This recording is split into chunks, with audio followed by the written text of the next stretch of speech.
Assalamu alaikum, I'm Aisha and you're watching Samaa News. Here are today's headlines.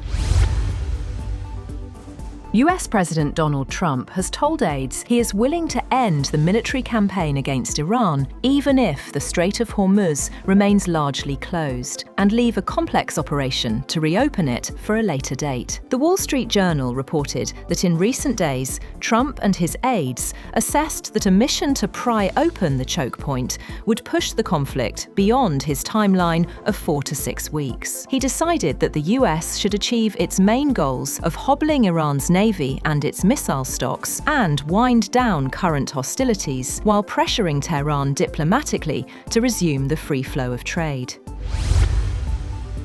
On the other hand, Iranian President Masoud Pezeshkian has said that any decision to end the ongoing war will be made on Iran's terms. He stated that the decision to end the war would depend on prevailing conditions and would be made by Iran itself. He emphasized that any resolution would take into account all circumstances while safeguarding the country's dignity, security, and national interests. The Iranian president made it clear that protecting the honor and interests of the Iranian people remains a top priority.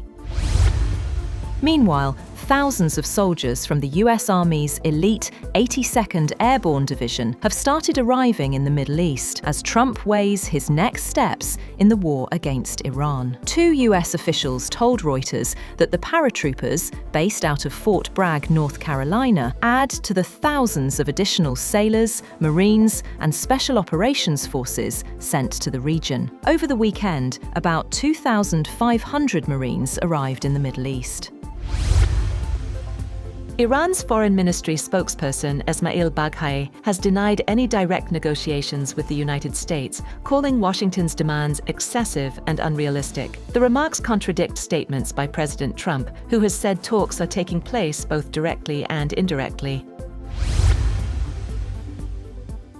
President Donald Trump expresses confidence that a deal with Iran could be near, saying negotiations were going extremely well, while noting both direct and indirect talks are underway. He claimed recent US strikes effectively achieved regime change in Tehran, though military operations continue. Trump highlighted Iran's agreement to allow up to 20 oil tankers through the Strait of Hormuz as a sign of respect, underscoring the dual-track approach of diplomacy and military pressure. Pakistan is playing a key mediating role. Foreign Minister Ishaq Dar said Islamabad is preparing to host meaningful talks between Washington and Tehran, with a quadrilateral meeting, including Saudi Arabia, Turkey, and Egypt, emphasizing de-escalation and regional stability.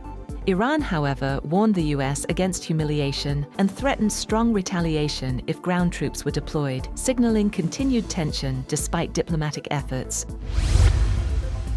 US President Donald Trump has warned that Washington could completely obliterate Iran's energy and water infrastructure if a deal is not reached soon. In a social media post, Trump said the threat would also apply if the Strait of Hormuz is not immediately reopened to global shipping. He added that the United States is in what he described as serious discussions with a more reasonable leadership in Iran, claiming progress toward ending the conflict.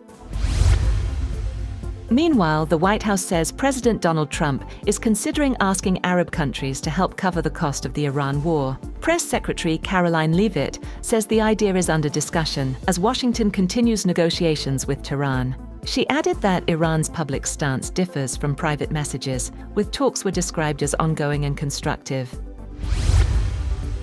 Spain has closed its airspace to US aircraft involved in operations against Iran. Defense Minister Margarita Robles said Spain will not allow the use of its airspace or jointly operated military bases for actions linked to the conflict. The move marks a further step by Spain to distance itself from military involvement in the ongoing war.